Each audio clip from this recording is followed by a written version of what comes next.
மக்களே வாங்க, இன்றைக்கி நம்ம சிம்பிளான ஒரு மட்டன் குழம்பு செய்யலாம். அது எப்படி செய்கிறது ஏது செய்யணும்னு காட்டுறேன் பாருங்கள்.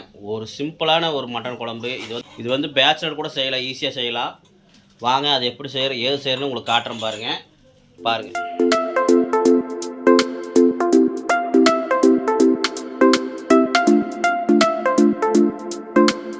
பார்த்தீங்கன்னா ஒரு வடசட்டி எடுத்துக்கங்க. அதில் வந்து ஒரு 2 ஸ்பூன் எண்ணெய் ஊற்றிக்கங்க. எண்ணெய் நல்லா காஞ்சதுக்கப்புறம் ஒரு 1/4 கிலோ சின்ன வெங்காயம் அரிஞ்சு வச்சுக்கோங்க. அந்த சின்ன வெங்காயத்தை போட்டு நல்லா வணக்குங்க. இங்கே பாருங்கள், இந்த அளவு நல்லா வேகணும். நல்லா வெங்காயம் வந்ததுக்கப்புறம் தக்காளி ஒரு 2 தக்காளி போடுங்க. பெரிய தக்காளியாக இருந்தால் 2 தக்காளி, சின்ன தக்காளியாக இருந்தால் ஒரு 3 தக்காளி போட்டுங்க. ரொம்ப போட்டிங்கன்னா குழம்பு வந்து இனிப்பாயிரும். பார்த்துங்க, மட்டன் குழம்பு பொறுத்த வரைக்கும் தக்காளி கம்மியாக போடணும். பாருங்கள், 2 தக்காளி போட்டு நல்லா வணக்கி, நல்லா தக்காளி வந்து நல்லா மசிஞ்சு இந்த மாதிரி மசிஞ்சதுக்கப்புறம் நம்ம தேங்காய் போட்டுக்கலாம். ஓகே, நான் ஏற்கனவே பார்த்தீங்கன்னா தாளிச்சிட்டேன். தாளிச்சதுக்கப்புறம் தான் உங்களுக்கு சொல்கிறேன். பார்த்தீங்கன்னா இப்போ நம்ம தேங்காய் போட்டுக்கலாம். ஓகே, மசாலுக்கான பைசஸ் என்னென்னு பார்த்துட்டிங்கன்னா, பட்டை ஒரு நீளமான பட்டை ஒரு 2 எடுத்து பாருங்கள், சின்ன சின்னதாக பொடியாக பிச்சு வச்சுருக்கிறேன். அப்புறம் ஒரு 6 கிராம்பு, அப்புறம் மல்லி வந்து பச்சை மல்லி வந்து ஒரு 2 ஸ்பூனு இல்லை ஒரு 3 ஸ்பூன் போட்டுங்க, நல்லா தான் இருக்கும்.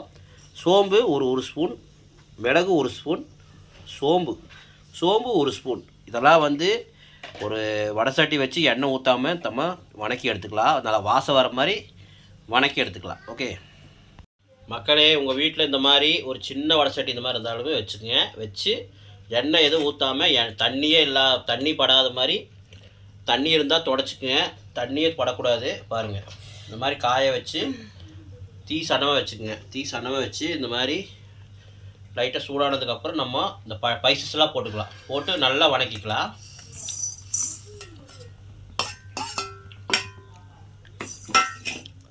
அப்படியே தீ சன்னமாக வச்சு நல்லா வணக்கணும். உங்களுக்கு வணக்கம் உங்களுக்கு இந்த மணம் வரும், அந்த பைசஸோட மணமெல்லாம் வரும். வரும்போது நீங்கள் ஆஃப் பண்ணிக்கலாம். ஆஃப் பண்ணி காய போட்டு நீங்கள் அரைச்சிக்கங்க. ஓகே,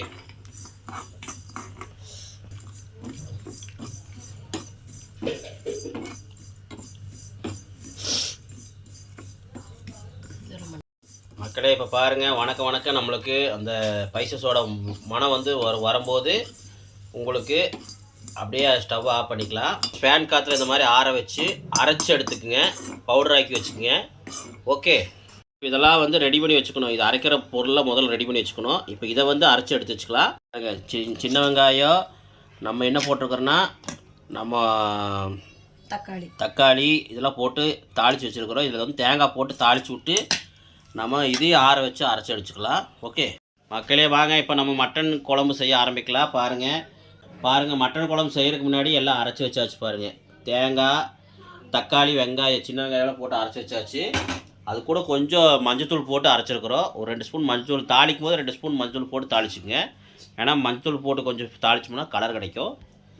அதெல்லாம் கிருமி நாசினி கூட மஞ்சத்தூள் போகிறது நல்லது தான், நல்லாயிருக்கும். அடுத்தது வந்து பார்த்திங்கன்னா இந்த பட்டை சோம்பெலாம் அரைச்சி வச்சாச்சு. பார்த்துங்க. ஓகே மக்கள், இவ்வளோதான், எல்லாம் அரைச்சி வச்சாச்சு. இப்போ நம்ம ஒரு சட்டி வச்சு குழம்பு செய்ய ஆரம்பிக்கலாம். வாங்க, அது எப்படி செய்கிறது, சிம்பிளாக செய்யலாம், ஈஸியாக செய்யலாம். வாங்க பார்க்கலாம். இது மட்டும் அரைச்சி வச்சிட்டிங்கன்னா ஈஸியாக குழம்பு ரெடி ஆகிடும். வாங்க செய்யலாம். மக்களே, இன்னொன்று, நீங்கள் எல்லாம் அரைக்கிறதுக்கு முன்னாடியே முதல்ல என்ன பண்ணணும் பார்த்துக்குங்க. பாருங்கள், குக்கரில் வந்து பார்த்துட்டிங்கன்னா ஒரு 50 கிராம் எண்ணெய் ஊற்றி பாருங்கள், இஞ்சி பூண்டு பேஸ்ட் போட்டு தாளித்து கறி தூக்கி உள்ளே கொட்டி, மஞ்சத்தூள் வேணால் 1 ஸ்பூன் மஞ்சள் போட்டு நல்லா வேக விட்ருங்க. தாளித்து விட்டு நல்லா ஒரு முத்தனை கறினால் நான் 10 விசில் விட்ருக்குறேன். நீங்கள் இளங்கறியாக இருந்ததுன்னா எவ்வளோ விசில் வேணுமோ அந்த அளவு கறி வந்து ஒரு 3/4 வாசி வேகிற மாதிரி நல்லா பாருங்கள். இந்த அளவு காட்டுறேன் பாருங்கள் மக்களே. கறி வந்து ரொம்பவும் வேகக்கூடாது. பாருங்கள், ஓரளவு 3/4 வாசி வெந்தால் போதும். பாருங்கள், 3/4 வாசி வெந்தால் போதும் மக்களே. நம்ம வந்து குழம்புல வந்து கொஞ்சம் நேரம் வேகும், அதனால் ஒரு 3/4 வாசி வெந்தால் போதும். ஓகே, நல்லா விசில் உங்களுக்கு தேவையான விசிலை விட்டு கறி வேக்காடை விட்டு எடுத்து வச்சுக்கோங்க. ஏன்னா நம்ம எல்லாம் போட்டு தாளிச்சதுக்கப்புறம் இந்த கறி கொட்டி கொதிக்க விட்டால் முடிஞ்சுது. ஓகே, இப்போ வாங்க நம்ம மட்டன் குழம்பு செய்ய ஆரம்பிக்கலாம். இந்த மாதிரி குழம்பு செய்கிறதுக்கு, மட்டன் குழம்பு செய்கிறதுக்கு இந்த மாதிரி ஒரு குண்டை வச்சுக்கோங்க. குண்டை வச்சு அடுப்பத்தை வச்சு இவ்வாறு நல்லா சட்டி காஞ்சதுக்கப்புறம் ஒரு 50 கிராம் எண்ணெய் விட்டுக்குங்க. ரொம்ப எண்ணெய் வேண்டாம், ஏன்னா நம்ம ஆட்டுக்கறிக்கு லைட்டாக எண்ணெய் விட்டால் போதும். இப்போ இது நல்லா கொதிக்கட்டும். மக்களே பார்த்தீங்கன்னா எண்ணெய் நல்லா காஞ்சிருச்சு. எண்ணெய் நல்லா காஞ்சதுக்கப்புறம் பார்த்தீங்கன்னா நம்ம ஒரு 2 கொத்து எண்ணெய் நல்லா காஞ்சதுக்கப்புறம் ஒரு 2 கொத்து கருவேப்பிலையை போட்டுக்கிறோம். பாருங்கள், ஒரு 2 கொத்து கருவேப்பிலை போட்டு ஒரு வணக்குங்க. ஓகே, பார்த்தீங்கன்னா நல்லா வணக்கியாச்சு. இப்போ இதில் கறி எடுத்து கொட்டிக்கலாம். நம்ம ஆட்டுக்கறியை போட்டுக்கலாம்.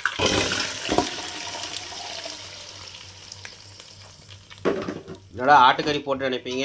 ஆமாம் மக்களே, ஆட்டுக்கறி போட்டு ஒரு வணக்கினதுக்கப்புறம் நம்ம மசாலா போட்டு ஒரு வணக்கலாம். போட்டு நம்ம ஒரு வணக்கினதுக்கு முன்னாடி ஒரு 2 செகண்ட் வணக்கிட்டு அதுக்கப்புறம் பார்த்திங்கன்னா நம்ம என்ன பொடி போடணும்னா நம்ம இந்த பட்டை சோம்புலாம் அரைச்சோம்லங்க, அதை வந்து லைட்டாக போட்டுக்குங்க. ஏன்னா நம்ம வேணுங்கிற அளவு போட்டுக்கலாம். நாங்கள் மசாலா அதிகமாக போட மாட்டோம், சாப்பிட மாட்டோம். அதனால் லைட்டாக போட்டிருக்குறோம். உங்களுக்கு எவ்வளோ தேவையோ அவ்வளோ போட்டுக்கங்க. இப்போ இது நல்லா கிளறி விட்ருங்க மக்களே. நல்லா கிளறி விட்டு அது நல்லா வேகட்டும். அந்த மசாலாவோட பச்சை வாசமெல்லாம் போனால் தான் நல்லாயிருக்கும். அப்படியே உங்களுக்கு விட்டிங்கன்னா அப்புறம் பச்சை வாசம் அடிக்கும். இப்போ நல்லா இது கொதித்து நல்லா கறி வந்து பரட்டி விட்டதுக்கப்புறம் நம்ம மற்றதெல்லாம் போட்டுக்கலாம். மக்களே, இப்போ உப்பு கொஞ்சம் போட்டுக்கலாம். உப்பு வந்து தேவையான அளவு போட்டுங்க. நம்ம கறி வேகிறதுக்கு முன்னாடி ஏற்கனவே உப்பு போட்டு வேக வச்சுருப்போம். இருந்தாலும் இன்னும் கொஞ்சம் உப்பு போட்டுங்க. ஏன்னா குழம்பு வந்து மசாலா போடும்போது உப்பு கம்மியாயிரும். உப்பு தேவையான அளவு போட்டுங்க. ஓகே, இப்போ நல்லா ஒரு பரட்டிடுங்க. பாருங்கள் மக்களே, சூப்பராக இருக்குது பாருங்கள்.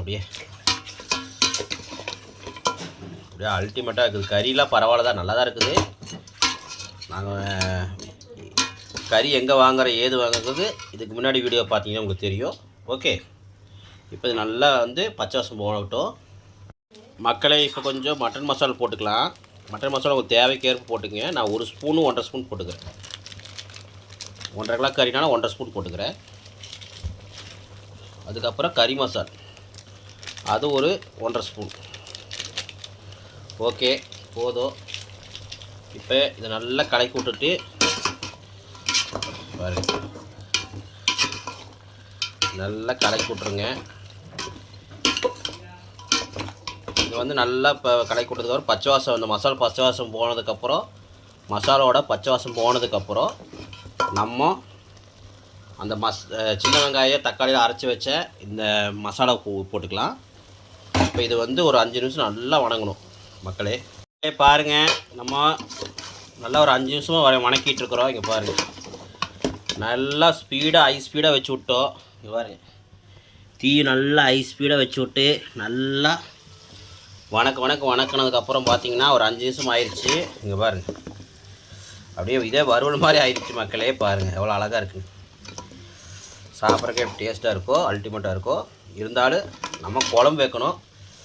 இதை குழம்பு வச்சுட்டு அப்படியே நம்ம இதை எடுத்து இந்த குழம்புலேருந்து கறி எடுத்து நம்ம வறுவல் பண்ணிக்கலாம். இப்போ வந்து என்ன பண்ணுறோன்னா, இந்த நல்லா இந்த மாதிரி ரோஸ்ட் மாதிரி நல்லா வணக்கினதுக்கப்புறம் நம்ம வெங்காயம் தக்காளியில் அரைச்ச தண்ணியை கொஞ்சம் ஊற்றிக்கலாம். லைட்டாக தண்ணி மட்டும் ஊற்றி கலக்கிக்கலாம். நம்ம வெங்காயம் இதெல்லாம் அரைச்ச தண்ணி இருக்குல்லங்க, அதை வந்து வெங்காயத்தில் அரைச்ச தண்ணி இருக்குல்லங்க, அந்த தண்ணியை வந்து கொஞ்சமாக ஊற்றிக்குங்க. ஊற்றிட்டு ஒரு கலக்குங்க.